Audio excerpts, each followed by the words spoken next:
turned you into this guy? Did something turn America you and my mother. You know, I was born in the Soviet Union. I didn't come up with much. So adversity, America, my mom, and my dad, because when I was 14 and started working at my dad's liquor store for $2 an hour, I was so full of shit, and he sucked it out of me over 10 years because he hates lying and bullshit. Sure. And so he scared me. I was scared to embellish, let alone lie. I don't get upset when people are like, yo, this guy's full of shit. Yeah. Because I'm like, I understand. I actually had that in me, but my dad systematically took it out. And I think it comes from lack of entitlement. I turned 14, and by being the oldest son in an immigrant family, my dad dragged me into the store, small store in Springfield, New Jersey, Shoppers Discount Liquors. I went from making $2,000 a weekend, looking cool to the ladies with all my cash, to being paid $2 an hour to bag ice in my dad's liquor store for 10 hours a day. And more importantly, I wasn't allowed to leave the basement. I was truly like Sloth from Goonies. You know, I was like, hey, you guys, terrible, hated it. Used to cry going to work for the first year and a half. Finally, when I was like 16,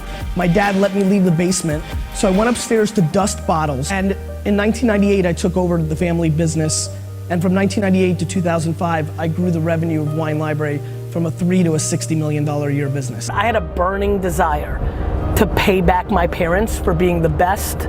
I was passionate, like just obsessed with building my family business for them because they had put me on so much emotionally. Not, you know, people always say, you know, when people like to razz me, they're like, easy for you to say you were given a liquor store. I wasn't. I built a business for my family and left with no economics because emotionally, my parents perfectly parented me, which has now been the foundation of all my success. There's only one way to win a family business: radical candor. And you know how easy that is in a family business? Almost impossible. So I'm giving you advice that's hard, radical candor. You're just gonna lose, it's gonna eat you inside. And I have good news for you. This is the only chance to have a good relationship with them, not the other way around. You think you're doing the right thing to have a good relationship with them. You're leading to the things that's gonna make you have regrets and real issues with them, and you're gonna snap, and you guys are gonna have a bad relationship. Second, third generation family business people pay the biggest tax in the world, and when they're fucking talented, they really are fucked. You know what family business dynamics are good for? Losers. That's when you're lucky, when you suck shit, and you're the one benefiting. You know when family businesses suck? When you're a winner, and you're paying a tax nobody's ever paid in life. It wasn't about how many impressions you got or how many awards you won in fucking Cannes. It was about, if we didn't sell fucking Pinot Noir, we weren't gonna eat, right? So it was results driven. My dad and I, for all the things we agreed on, all the things we disagreed on, thank God we loved each other just enough more than we loved the business, which allowed us to keep a relationship. But 99% of our energy was always about the business for the long term. You know, it's easy for everybody from the outside saying, yo bro, stop carrying your sister and your uncle and everybody's getting money off your back.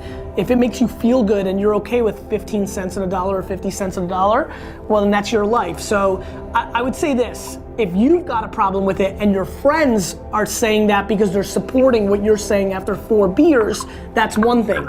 But if they're just observing from the outside and they're starting to change your mind, I wouldn't let outside sources tell you what to do with inside a family dynamic. At the end of the day, if you are the parent in the situation of a family business, or if you are the child in the situation of a family business, you have to deeply understand that when both of you are done and finished, nobody's gonna count how many zeros they have in the bank account. They're gonna count how many hearts and vibes and loves are in the system. What my dad and my brother and I were capable of doing was loving each other just a little bit more than the business making some more money or the ego or insecurity scratches that we needed in the dynamic of our relationships. If there's anything that this film could get across to you, I hope it is that at the end of the day, on that last breath, ask yourself what you're gonna be really thinking about.